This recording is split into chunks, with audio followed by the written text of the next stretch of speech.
Hey, everybody, and welcome back to another episode of AV Career Masterminds. It's just me today. Wanted to talk about Infocom, and I had the esteemed pleasure of being on Hot Take with Ben Thomas and Avixa TV, and we chatted, you could say, about 3 topics within careers in AV. That would be bachelor's degree, important or not. Does the AV industry or should the AV industry have some type of apprenticeship program? And then the last one was poaching employees from other companies or hiring fresh young talent. Obviously, you guys probably all know where my opinion stands on some of these things, but I wanted to talk about 2 of those concepts today. One being the apprenticeship and the other, the bachelor's degree. Since I've been doing this podcast, I've got the chance to talk to lots of people within the industry, whether they're looking for a job, whether I've had them on and chatted with them, or just in general. Whether that be over LinkedIn or phone or in conversations with people. And the theme is from everyone, pretty much, there's not enough young people coming into the industry, right? We all know that the industry has been made up for years of men. And we're trying to get more women into the industry. We are trying to get more diversity into the industry. We're trying to get more youth into the industry. It is a theme. We see it from everyone on LinkedIn posting about it. But really, what are we doing? What are we doing to get those young people into the industry? I have a 15-year-old son. I talk to my son about the industry, what I do, and he says to me, "Mom, you sit in front of your computer all day." And I laugh and I go, "What do you think you're going to do with your job and your career? At some point, you're going to be sitting in front of your computer." I'm trying to get him to go with me to customer meetings that are local and see some of the fun things that we get to do. I tried to get him to come up to Infocom this year since it was in Orlando and I live in South Florida. He's still at that age where he doesn't want to do that. Hopefully in the next couple of years, I'd get him to come just to give him the experience. But what are we doing for these young adults and these youth to get them to learn? Lots of kids nowadays can't afford to go to college. I was lucky enough when I went to college, it wasn't as expensive as it is today. I also was very lucky that my parents paid for me to go to college. I didn't have to take out any student loans.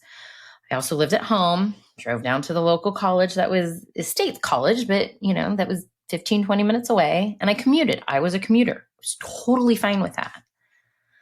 Now there are different things that you can do as parents. Here in Florida, we have Brighter Futures. There's plans that you can invest money in for college and things, but it's getting so expensive to do anything anymore. So how are parents doing that? So when we look at the trades, right? My nephew in Ohio is an electrician. We have friends whose children, again, in Ohio, have decided to go into HVAC or plumbing. You're going to call the electrician to do your electrical work. You're going to call the plumber to do your plumbing. You're not going to call somebody that's an electrician to do your plumbing. It doesn't work that way. So why in our industry do we look at installation, rack building, design, programming as college degree required? Learn on the job. I started out with an AV integration company when I got into the industry. They put me on a job site for 2 days. I got to see the installers run cabling, mount TVs, get up on ladders, move ceiling tiles. They wanted me to understand that so that when I was quoting projects that I knew the amount of work that went into it.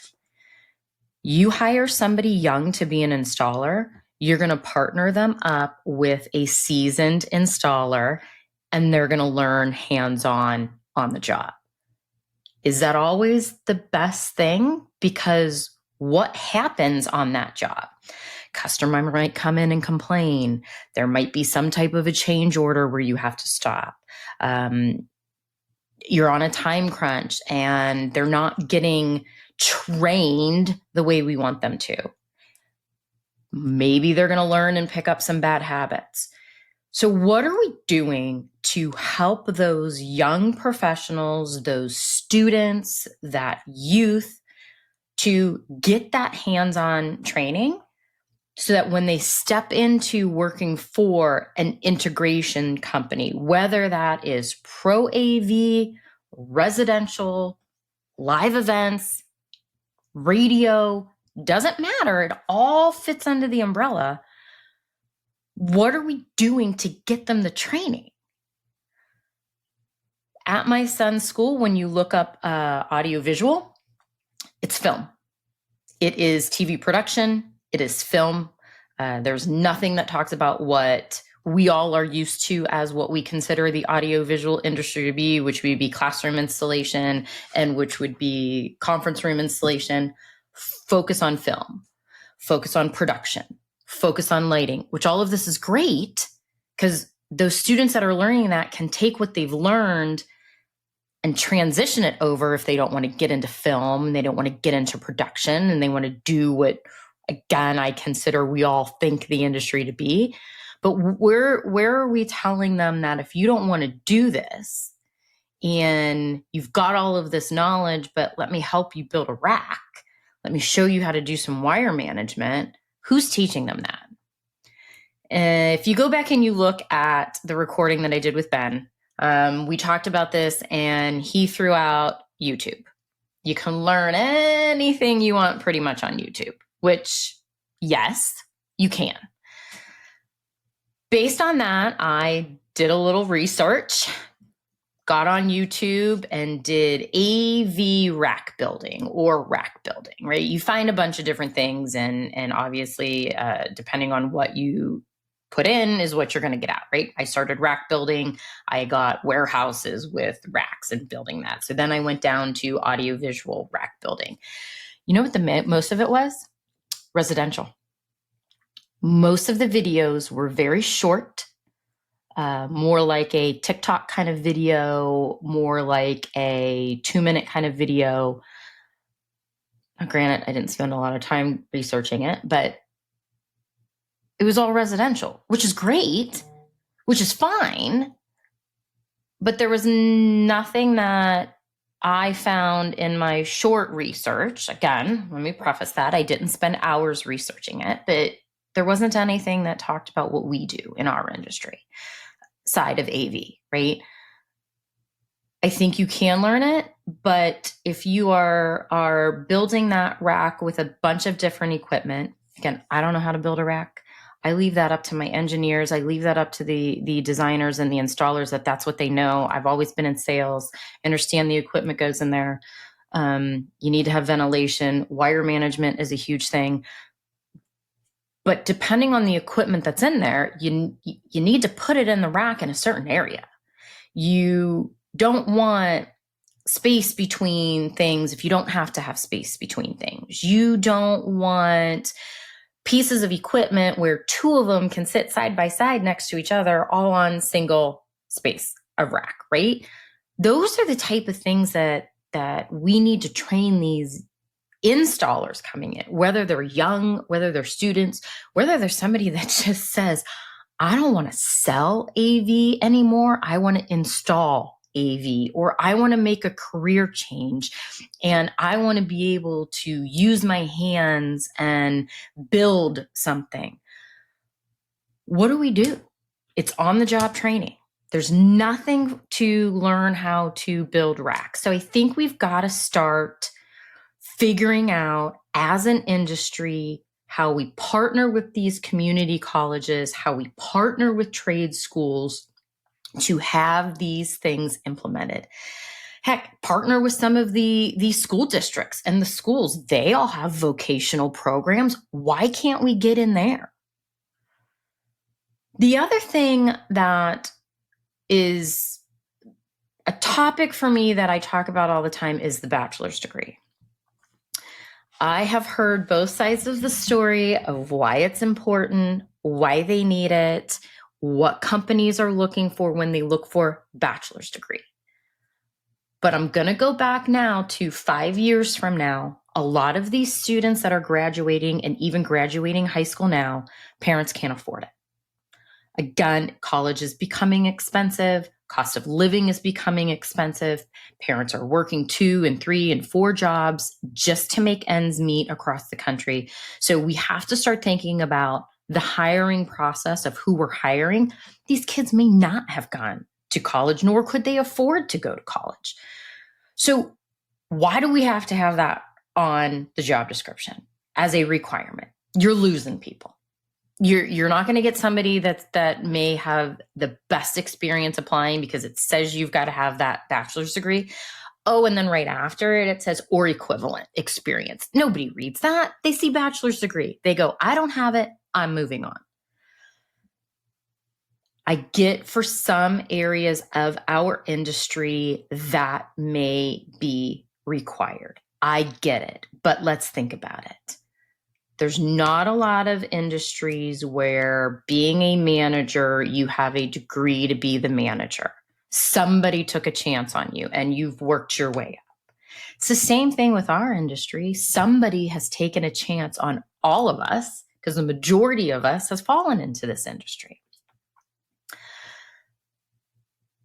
If you scroll through Instagram, if you scroll through TikTok, if you scroll through YouTube, these young high school students can do editing, can do AI better than a lot of us can.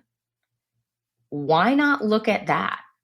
Why not say, if you're hiring for somebody that can do marketing, look at a portfolio, look at what they've done on their TikTok or their YouTube channel, look at the editing that they've done.